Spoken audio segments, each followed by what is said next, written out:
Hey, this is Jose from BitMetis, co-hosting with Amelia. I appreciate you all being here. Time kind of flew by in a blink. We're at our 15th episode. As usual, welcome to BitMetis Roundtable. And also, there's going to be a giveaway for this GameFi Corner. This time, we will reward 6 best live questions from the space audience. And yeah, without further ado, we're just going to jump right in. We got a group of guests in the house. It's really nice to have them here to share their thoughts and stories at our roundtable, and really excited to talk to them about what they've been up to lately. Before we start this off, why don't we go through a little introductory session? Can you talk a little bit about yourself and your project so that our audience can better understand? How about we start with my meta farm, Lupin, if I pronounced it correctly. Yeah. Okay. Yeah, that's correct. That's correct. Thank you, Joe. Hi, everyone. Thank you for having me here today. My name is Jun Wei. I'm the CBO at my Meta Farm, and I have researched about blockchain since 2016, when the market still had a quite a few blockchain applications. And I started my journey in the blockchain field by prioritizing the deep research into the technology and community supporting, as well as the contributing the development strategies to projects to up to the time before I participating in the construction of my meta farm. So my meta farm is supposed to be a beautiful world contributed by the users, and it brings users the best experience of gaming, entertainment, socializing, and creativeness. So in this main world, the creativity is encouraged via how design, land design, and fashion design. So my platform combines the sandbox model of open world gaming, decentralization, and user data ownership, and we combine with the Animal Crossing success of they really success in the soothing and imaginative experience to create a, a bet game recently, and we combine with them. So and we also provide tools for the citizens to design to support users in making digital assets and provide a marketplace for commercializing these products and design various exciting games, events, and exhibitions in virtual world. Make them players will stay with us longer. Yeah, so yeah, that's all about me and my metaphor. So thank you. Oh, thank you. Thank you. I have to say that I love the idea of creating your own in-game 3D avatar. I'm a veteran player of Animal Crossing, as you just mentioned, and I'm Yeah. always like drawn to the gameplay where you get to build your own character and plan the outfit for it. I mean, like to see the little person of your own design walking around and socializing in the game is like a part of me, a part of my soul is also in it. I think it's very exciting. Uh, uh, yeah, thank you. Next up, we have Lucas from Neoland. Can you give us a brief introduction about yourself and Neoland, Neopolis? Sure. Thank you so much, Joe. Very happy to be here. And I agree. Honestly, Lupin, you said Animal Crossing, and I'm like, I'm still ripping Animal Crossing on a regular basis. So love to hear it. But yeah, my name is Luca. I'm the community lead at Neoland. Been in Web3 for the last few years, working on a variety of user-facing products, everything from Web3 newsletters to DAOs to working with several communities, now Neoland. Our goal at Neoland is to turn the entire world into a giant game board. We started doing this about 2 years ago through a mobile free-to-play app that we have over 2 million players on in Europe. That's kind of our Web 2 entry into the game. And this game is a lot like Pokemon Go. It involves you walking around and interacting with objects and places in the physical world. And so now we're working on this Web3 layer in the form of Neoland.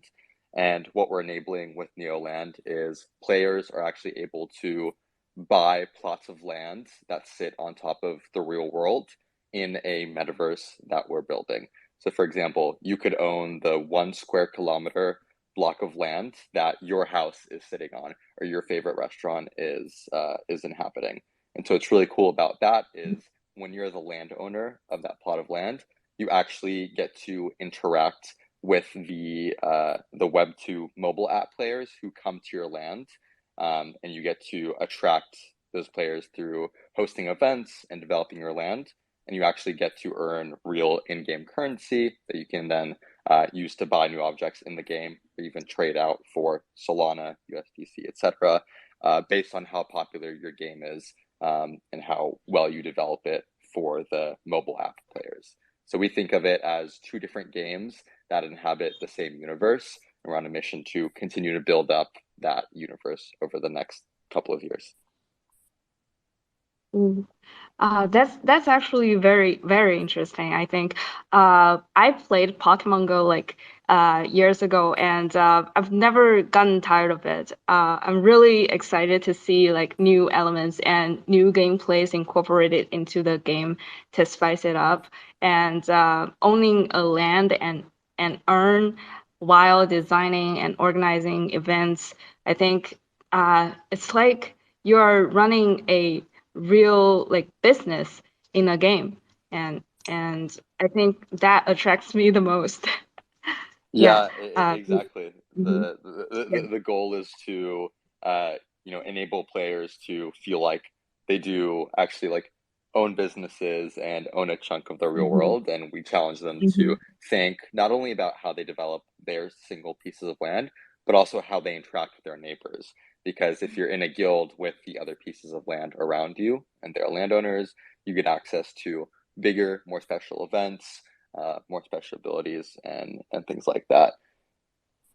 wow, cool. And can't wait to try it myself. Thank you. And then we have BM. Hi there, Hi there. BM. Yeah, can you share with us something about SavannaSurvival? Oh, yes, thank you. Hi everyone in this space. My name is BM, CEO from SavannaSurvival. So a lot of people is asking me what is my background before coming into this Web3 space. To keep it short, for the last 15 years, I have been working in an experiential marketing industry, managing online to offline and offline to online campaign and experiences across Southeast Asia and Asia Pacific. So I start from a very young junior creative executive, working my way up to a group managing directors, managing for offices from Singapore, Kuala Lumpur, Bangkok, and Shanghai. Okay, the portfolio of the brand that I have worked with come from the varied industry, included the tech companies. So our game is SavannaSurvival. Is an edutainment game set to inspire the gamers on wildlife and blockchain. So it's an auto battling game inspired from Roblox and Minecraft design. So you can actually come to build and explore and tame the animals. We actually have 3 game modes there, from PvE, PvP, and support multiplayer as well. It is a free-to-play game, ready to launch in iOS, Android, and web-based with the supporting multiple key languages. Okay, so our progress right now of the game, we have finished our alpha test last month. We are on the process of beta test with a few selected group right now. So we are also having a big soft launch event coming up in Thailand, this weekend in Thailand Comic Con. So there is an interesting campaign for everyone to follow as well. So actually, you can actually explore more in our social media channels. Thank you. Oh, thank you. I also like checked out your website and noticed that you've also been actively contributing to wildlife conservation. I think the edutainment concept is really like amazing. It raises players' awareness on this dire issue about wildlife extinction, and players also get to support animal conservation in some shape or form as they learn about wildlife in the game. Um, Oh, and also, I saw you guys won the Dora Hacks hackathon. Uh, Congratulations. Thank you, By thank the you. way. So Yeah. just to add on, thank you, because we believe, right, beside of we having fun playing game or earn a little bit more from playing the game, using your time, we can actually contribute something more to what is really matters. So that's where we actually get to endorse from a few of selected foundations out there. So we are in discussion with the Kenya Wildlife Service to endorse our program as well. So and thank you for the for the congratulation for the award. Oh, okay. Thank you for all your introduction, and I'm super excited about all the amazing projects everybody's been working on right now. But like the introduction session got me a little bit curious about how this all started. Like, where did your inspirations come from? And I bet there's gotta be some fun facts during the development process and stories behind the scenes that we don't know about. Can you guys share with us your origin story?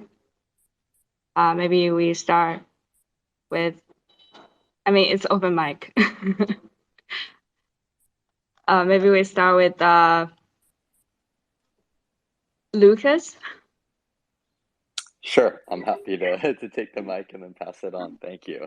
Yeah, so Okay. actually, Joe, you mentioned Pokemon Go that came out back in Mhm. 2016, and I would be very surprised if there's anyone in the space, even with all of you here, who haven't played Pokemon Go or at least heard of it.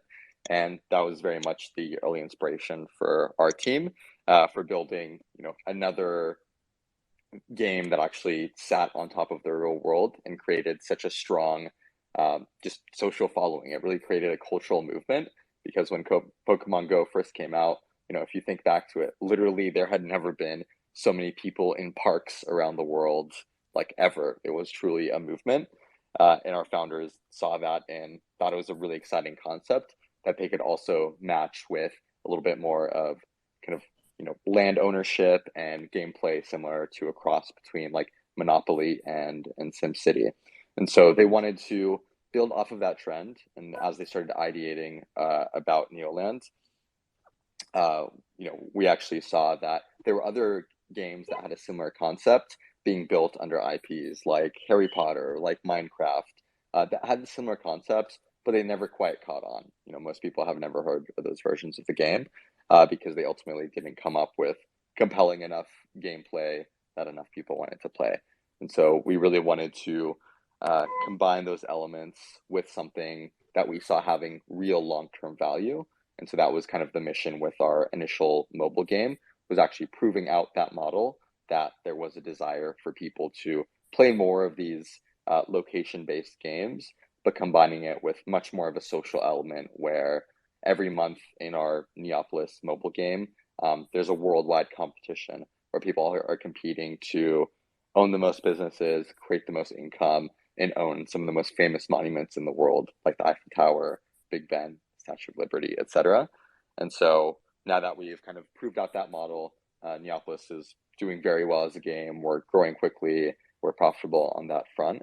Now, it's time to expand this into Web3 and Neoland, which has always been the goal here. Oh, wow, that's impressive. What about my meta farm?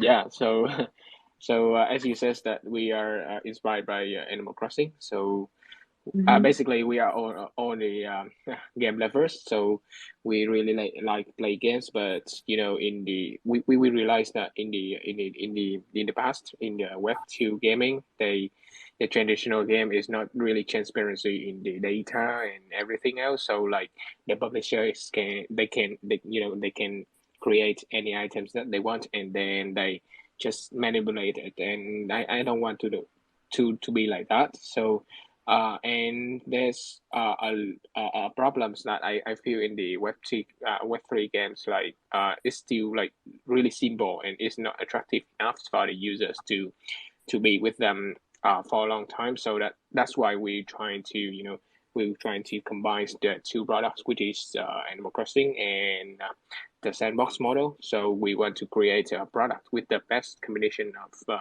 traditional and Web3 projects. And lastly, we want to adopt the new trend, which is metaverse and Web3. So we want to bring to the users with the new experience, and we provide them space for for gaming, for working and socializing at the same time. And we also create the space for the special events like wedding or concert. And that's a fun fact. Like we got our angel investor has just have his wedding last month, and then we create virtual wedding for him in our metaverse, and we got some support from the user. And it's really great. So yeah, so in the end, we want to create a mirror world for the users, a place where they can be anybody that they want, and it has to be really transparency. So like based on the blockchain technology, so everything is transparent for the users. So yeah, that's what we got. Oh, wow, that's awesome. And by the way, the dress, the all dye NFT sets is really cute. Thank you. Thank you. Yeah. And what's the by the way, what's the story behind SavannaSurvival though? Oh, hi. Hi, Hi, thank you. Vian. Yep, hi. I would like to take it back for very late last year, you know. So I have a very serious thought about how we can actually you know, do it better to offer something to the community in Web3.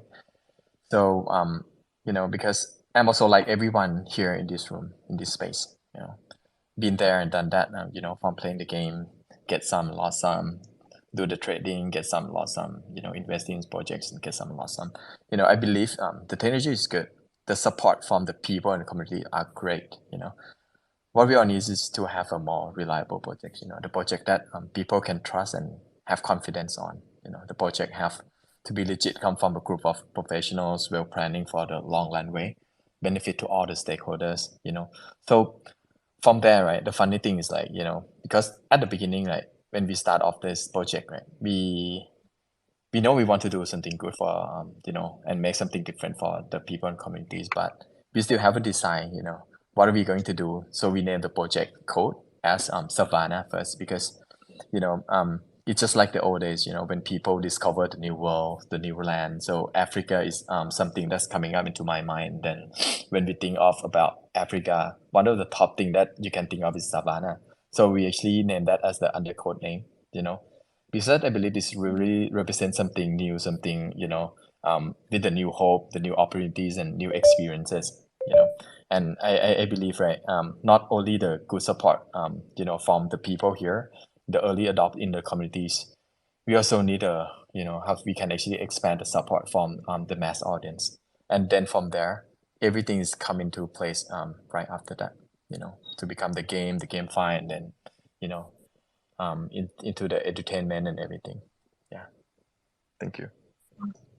Oh, thank you. Now moving on. Moving on. As we all know, the blockchain gaming industry can be described as booming right now, right? A growing number of gaming projects are rushing into the Web3 sphere of the world, and with them, a lot of gamers. Veteran gamers, of course, have their own sets of criteria and experience in choosing a project to invest in. But with so many new projects presented in front of new players who just got to know this industry, and they might be left at loss in front of this choice overload. So here comes the question. What are the killer features that make your project stand out from other competitors in the market? And how would you advise the new players to invest in, and like any advice on that, on choosing a project? Maybe we start with my meta farm. Yeah. Thank you. So yeah, you're right about the market late. I mean the the games lately, and then actually we don't focus on the asking the people to invest in us. We want to have more players, more users, and then we got this invest from the another brands or another bigger company for in the in the kind of advertising. So we create My Meta Farm to be a platform with quite different graphics compared to most competitors in the market. So you can see that our team want to refine the product graphics with 3D, cute, and accessible graphics. And we will always aim for the platform friendly to as much as user as possible. So fortunately, we are somehow providing the success for this direction through very positive feedback from our community. And most of our community is Japanese, and they really like the graphics of My Meta Farm because it's similar to some of their well-known manga. So next, with the aim of always wanting to bring the best and seamless experience to the users, the My Meta Farm team developed products on both PC, I mean Mac and Windows, and mobile, iOS and Android. Not only participating in the same metaverse, the experience on each device has its own specialized. Like for example, on the desktop, the users can also use the creative tools.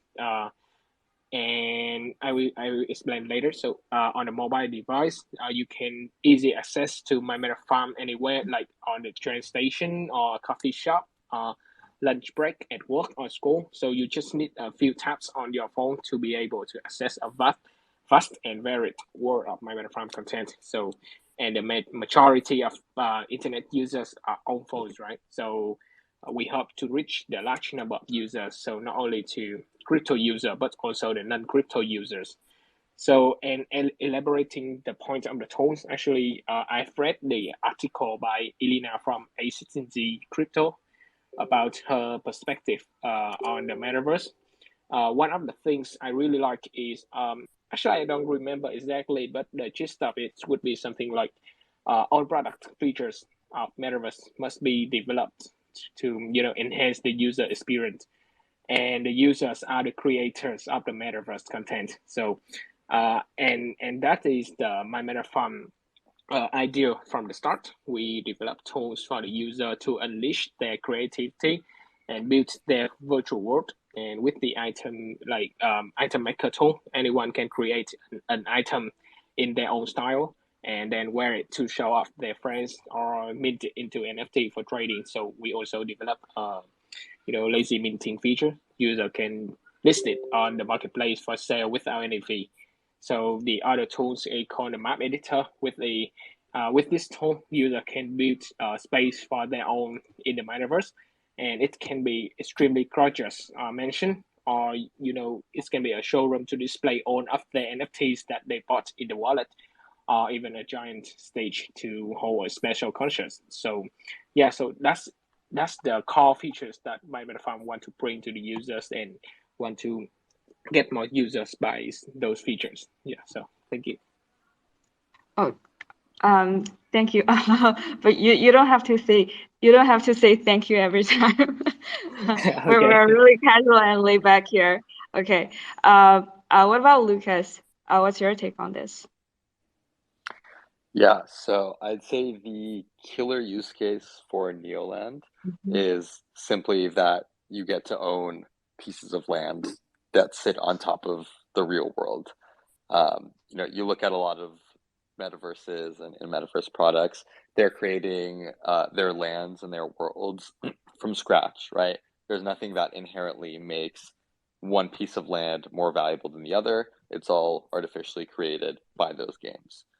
The really cool thing with building this layer on top of the real world is that each piece of land has its own form of intrinsic value. So when we ran our France land mints, I think 2 or 3 months ago, we saw a lot of competition for specifically the cities around France. So Paris, Lyon, and a few other major cities. But we also saw people coming up with different strategies where they could claim more pieces of land in smaller cities and get more blocks of land together for some of those bonuses that I mentioned earlier. And I think that's very compelling in the sense of actually studying, how cities and geography is set up.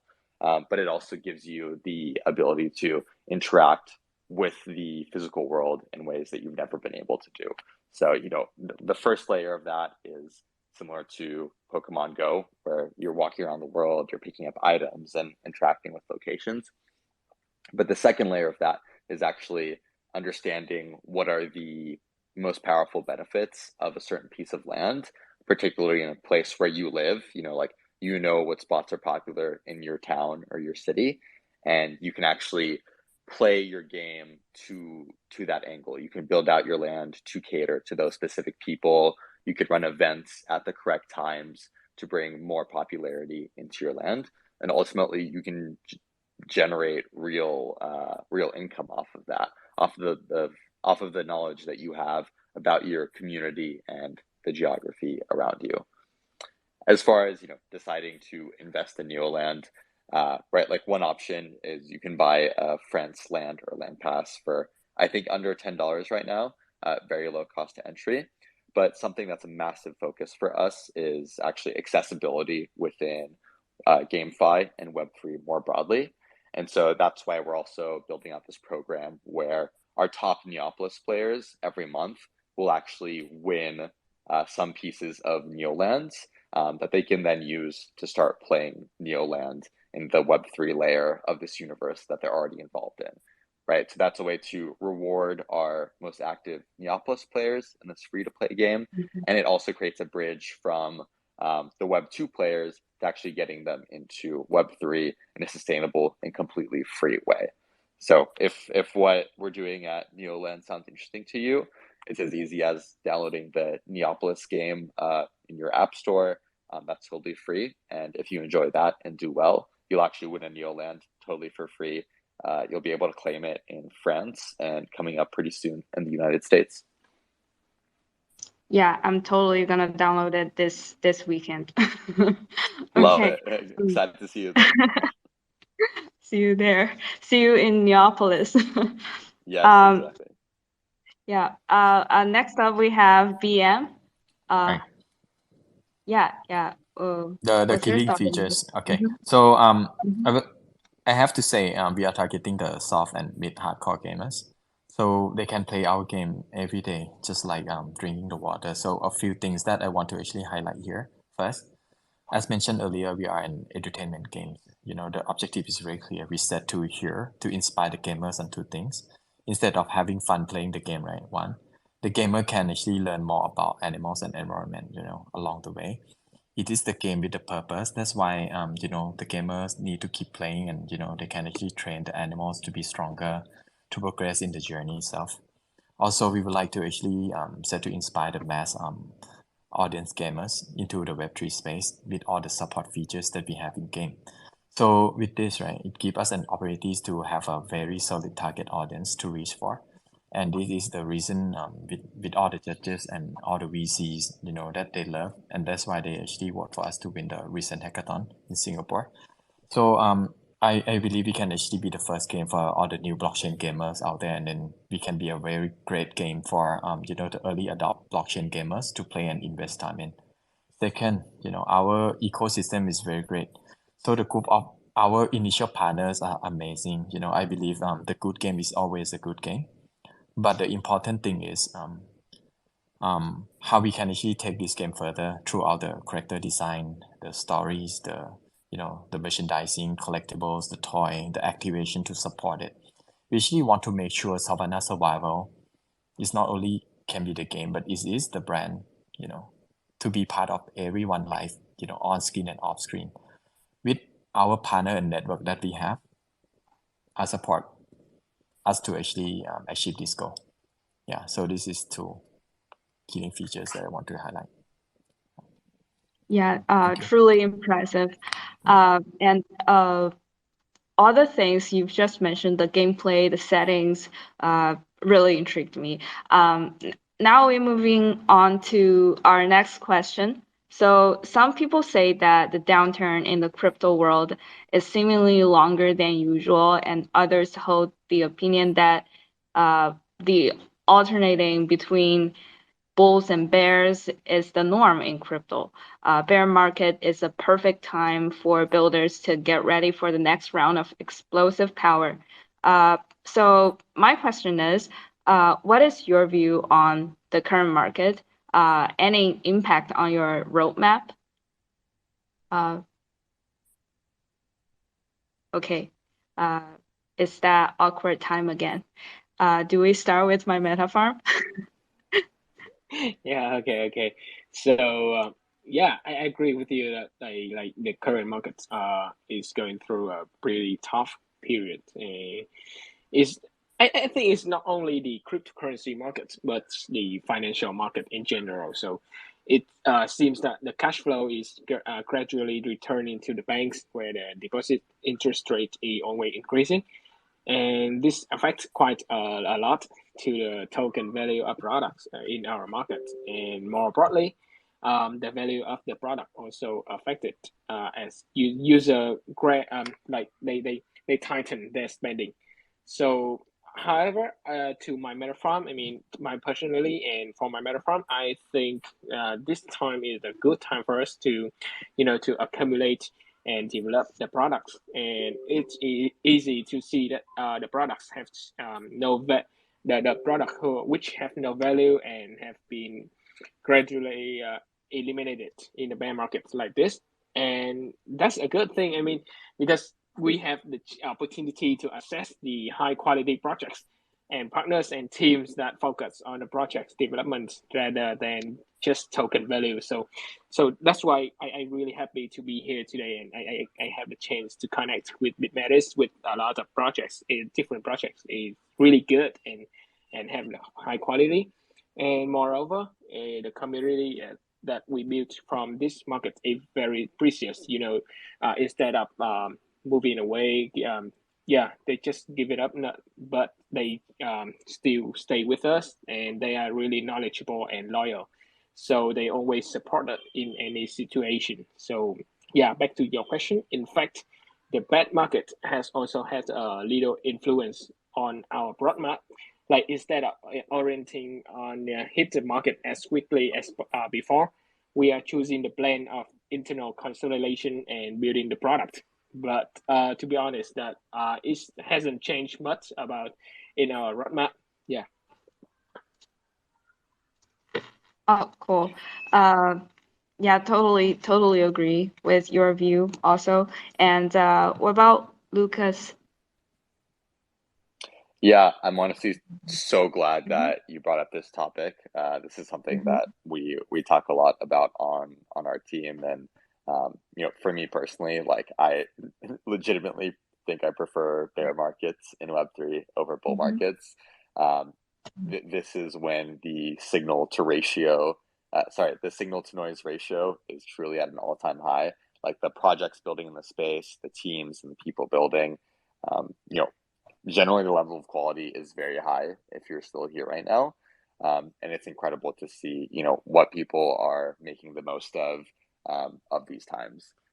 I really think that actually like having more limited resources and more challenges are what really spawn creativity, endurance and grit from teams. That's what makes people, actually start figuring out how to solve tougher problems. And I'd say for our team, it's actually made us a lot wiser and giving us a bit more time to think about how we want to launch Neoland to new countries, and about how we actually want to continue to go through our roadmap. And so our roadmap itself has not changed. What is changing is a bit of the mechanics of how we want to implement it. So we're seeing a few trends of how mints are being done nowadays, and the projects that are getting support. And so we want to make sure that we're adapting to some of these trends, and that we're able to ultimately drive value to our users without asking them for too much upfront. Back in the bull market days, you could have people pay 0.25 ETH, or even more for just like the Genesis NFT collection for a game. that's something that doesn't fly anymore. And so users are definitely a lot pickier about what they throw their, not only their money, but also just their mental bandwidth and their effort behind. And so it's really important to us that we're continuing to drive really quality at the gameplay level, and that we're not letting the actual bull and bear market aspects of Web3 rule how we're building out our game. Because at the end of the day, the goal is still to build a killer game. We just want Web3 to work in the back end to actually empower our players more than they would be empowered with a standard Web2 game. Yeah, it's always nice to know that there are games that are truly building like a killer game instead of hitting the market as soon as possible. 100% agree. What about BM? Hi. I really agree with both of the speakers. So with the situation right now, right, I think it's really affecting to other markets. Especially including other Web3 and the GameFi space as well. So, and I also believe with this I also agree with others. There are always an opportunities in every situation here. So I think for us, right, as the project developments or creators, we have to stay alert and be up to date with what is going on. I'm sure more or less, right, it's really affecting for most of the project as well. But how all the project can actually balance between keeping the promises and the situation altogether. I think the key thing is how we can actually adapt ourselves in this situation. For SavannaSurvival roadmap, nothing has been affect to us since from the very beginning. Beside of making a good product, and having a very strong community management, we really focusing on having here to be here in the long run way. I think all the project need to do it better to stand out in this time for development, communication, and everything as well. Yeah. Yeah. Okay. Really nice to hear your thoughts on this. And now I'm gonna pass the mic to Amelia, and she's got some live questions from the audience here. Okay. Hi guys. Actually, we got a lot of questions in the space comment section, and I choose some of them. I think it's really interesting, and maybe you guys are gladly to show your answer to the audience. And the first thing is that a lot of audience, they mention about there is such a gap between the traditional gamers and the blockchain gamers, and they are a lot of people that are wondering how you guys are onboarding or expanding your approach to Web3 or Web2 gamers, and they're asking about is there any advantage of Web3 over current Web2 gamers, something like this. Yeah, I see you put your hands up, Lucas. Yeah, this is something that we literally talk about all day at Neoland. Literally just gamers in general are such a massive group worldwide. I mean, if you really think about it, one of the few things that just connects people across geographies, across cultures, it's that a lot of us play the same video games, and that's how we connect with each other and what we have in common. So I did mention earlier that by playing our Neopolis free-to-play mobile game, which is completely Web2, we already have over 2 million players on that. That enables people to have a chance of, if they're very invested in the game for even just a month or two, they're able to win a land in Neoland and actually enter into the Web3 sphere through that avenue. So that's already started getting a decent amount of our Web2 community interested in Web3, introducing them to the concept of that game. And in that way, we're kind of starting to create a bridge from Web2 to Web3. The other big trend that we're really kind of leaning into is the fact that the mobile casual gaming market is the one that's already the biggest in the world and growing the fastest. So there are actually more mobile gamers worldwide than PC and console players combined. And that market is actually continuing to grow at a very fast rate. And so one of our big theses is that the most popular metaverses in the future will live in our pockets on our smartphones. And so Neoland is something that we are building on desktop first, because that's enabling us to ship a little bit faster and just get to market, get in front of people. But the ultimate goal is to have this be another mobile game that appeals specifically to the casual and passive gaming market, where it's a game that anyone can play on their daily commutes through a city, as opposed to having to be something that they spend 3 to 4 hours in the evenings playing. Granted, that will still be possible, but ultimately we do. One of our big goals is getting as many people introduced to Web3 gaming as possible. And so the way that we even talk about Neoland, the way we pitch it in our light paper, not so much about the Web3, really focused on the gameplay and how users can win the game, interact with their neighbors, and develop their land over a period of months and even years. Yeah, I say this a lot. I talk this with a lot of project. I always think the painless transaction between Web 2 and Web 3 is very important for all the gamers. Yeah. What about my Meta Farm? I'm sorry, but I don't know how to pronounce your name. Yeah. Show me the correct one. Yeah, no, it's the Lupin. Actually, my name is Trương Nguyễn, but Vietnamese name is really hard to pronounce.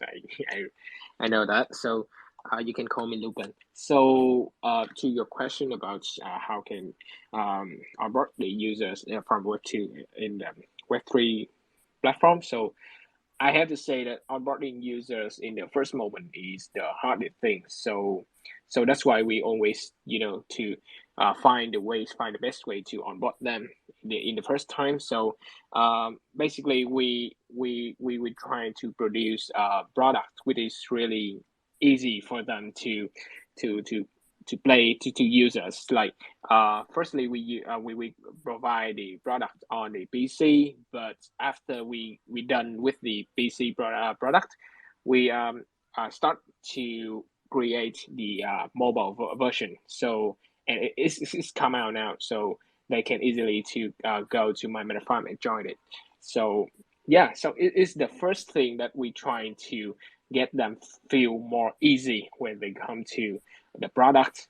And the secondly, that actually I think the we also use the Web2 login credential for the users to come with us. So like they just can use the Google account, or they can use the Facebook account, which are any others social network account that they can come to my Meta Farm. And then after they try to play our products, we will show them how to go to Web3. So like we got some educational events for the users to know about what is the blockchain, how can they use the wallet, or as well as how can they receive the NFTs or token on that. So yeah, so basically that's the two things that we're trying to onboarding the user in the Web2. Yeah. By the way, BitMetis and my Meta Farm are doing a 10 set of an NFT airdrop giveaway right now. So if you guys are interested in playing in it and try the games, you can try to join our giveaways and maybe give it a shot. And next is that BM. How are you guys gonna cope about this? Okay, so actually from the very beginning, when we actually developing this game, right, we actually targeting, we set the objective straight, how to bring the mass gamers to play our game, because, we just want to make sure we can actually help to sustain the Web3 environment and atmosphere, because to do so, we need to have a very good support from the larger group of people. So to be able to achieve that, right? So we actually come into a few components. So we've been research and study, because the background of myself is actually come from the marketing. So before we actually developing the product, right? Instead of the passion and everything, we actually put the data in front. So how we can actually bring those group to come in. So we start from developing from the design of the game itself. So our game is really inspired from the Roblox and Minecraft that I said earlier from the beginning. Because with this, right, we are talking with a very solid group of gamers, which is the younger gamers. Okay, so they are very loyal, will really spend a lot of time on the game. So we're talking about the larger group of the gamer segment. So we're talking about 500 millions gamers out there. So that's why we actually doing the design based on that to inspire our game. And it's really good for expanding to do other things as well. And then besides this, right, we actually take a look into our models. It's more on the freemium and free to pay game. So when the people coming in, right, because they are the mass adoption, so they are really still very new to all the cryptos, all the wallets, all the NFT and everything, right? So we just want to make sure, we get them into favor free. So we are targeting to actually, get everything ready for mobile. So that's, as I mentioned earlier, so we are ready for iOS and Android. So once the people come in and play, right? So they have so much fun playing the game, and then after a while they see something, like the drop in the game or whatsoever, and then that's if they want to actually get something special, something to strengthen the animals that they actually been tame or training, they need to actually explore more how they can actually log into get their animals to be stronger. In the sense, right, we actually try to you know kill two birds in one stone, because with these younger gamers, right, they still need to depend a lot for from the parents. So that's where the parents, I saw the parents myself. So when the kids are actually playing, I just want to make sure what are they playing. We want to make sure what are they up to. So it's give the opportunities for the parents, or the guidance to actually explore more about the Web3 as well. So that's what we are going to do, and then that's why it gives us a great opportunities in the marketing point of view. So we can actually targeting to the very specific direct mass adopt. And then it's also a very good benefit for the early adopter who is actually very familiar with this, because if they come in early to play this game, right, it's a chance for them to actually gain a lot of benefits to make the profit as well once it's becomes a hit for the mass audience. Yeah, Thank as you. you were That's my answer. mentioning, I realized that actually there's no any regulation to like Web3 game contents to how they present to underage kids. I don't think there's any regulation on this, but this is also something interesting. Maybe we can dive into it later. And Yeah. the next question is kind of harsh, it's kind of harsh, but heads up. The audience, Bob, is his from our community, and he's asking that when most projects they mint out, the funds generated from minting, most of them the team they'll keep it for themselves, and they won't do anything for the community or the games anymore, like maybe like they don't upgrade the game in the future, or they don't do anything for the community. So what are your is there any plans for you guys on allocating anything to the community, or like how can they be sure that this is something sustainable, you know who want to go first? I'm happy to kick us off. Yeah. Yeah, I mean, this is a great question. I think a lot of us are tired of seeing basically like some soft rug pulls, essentially, Yeah. especially with some bull market era projects.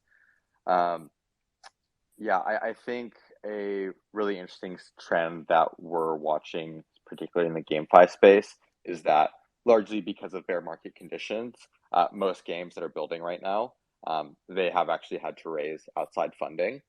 You can no longer like self fund your entire game development through just like a NFT mint, because now the mints are either free to mint or they're very low cost. And so there is this layer of people actually bringing on capital from institutional VCs or angel investors. And honestly, I think that that trend is very positive for actual like real teams building real games who aren't just there to like make a quick buck off of people who have hope in the game, because those processes for investing institutionally, like those have been around for hundreds of years, and there are actual like legal repercussions for companies taking on investment and not doing what they're told.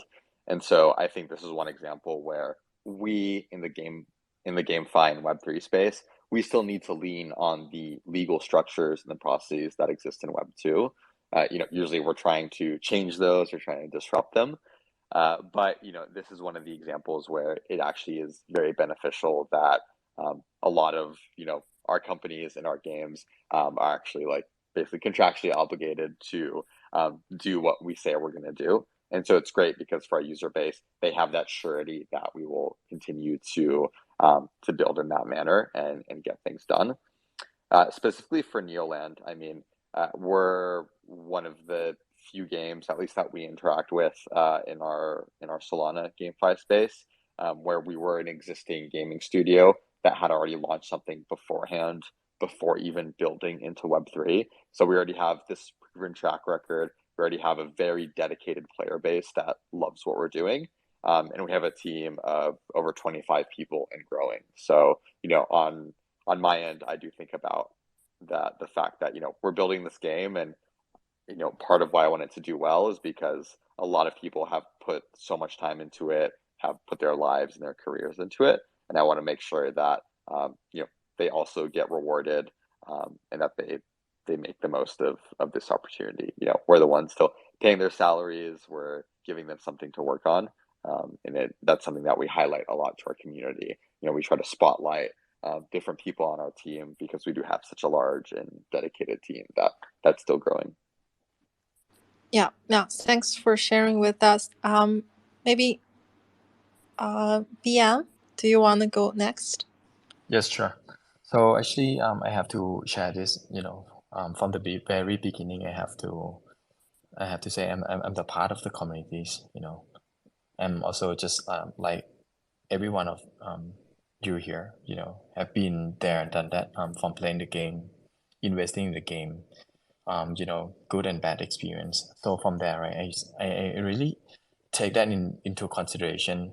Because with a lot of my experience and my networks and my passion, I want to actually make sure I can create something that really fair for everybody. So that's always my key personal goals. How can I create something that really benefit to everyone? Especially for it has to be fair for the gamers and communities. So one of the key thing this is one of the key thing I think is not how the project, how good it is or how fun the game is or how much all the stakeholders or community can make or how well we can actually manage the community. But I think for me, right, to be able to actually benefit to everyone is about the runway. So to start, right, I'm starting from the very point of view that we have to be here for a very long term.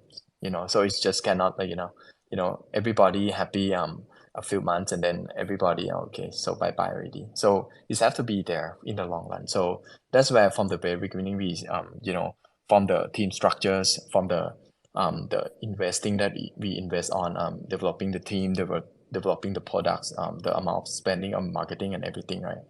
We have to balance it just to make sure we have to be here with the communities in a very long run way as much as possible. Okay, so that's one of the key things really attract to all the VC as well, because we here we want to be here, with the communities, and that's how I can see it really can benefit to the community in the long run.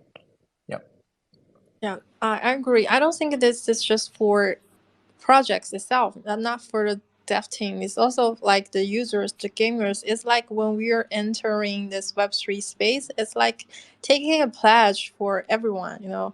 It's a mutual pledge for everyone. We do our commitments and they trust us, and this is something really important this is something that really needs you to devote yourself into it. And yeah, what about Lupin? Yeah, so I firstly I totally agree with your ideas about this question, because it's quite interesting to have this one to discuss. And we understand that there's many development teams have almost abandoned their product after a short time, after they funding, and then they run just a short time. But with my meta farm, we at the first time we realized that empowering the users to develop is necessary, and that is the right way to develop a sustainable product. So that's why we always too focused on building tools that allow the users to develop and contribute their content with us. So in addition, by connecting with many other protocols and projects is also one of the ways that we take my meta farm for the long run.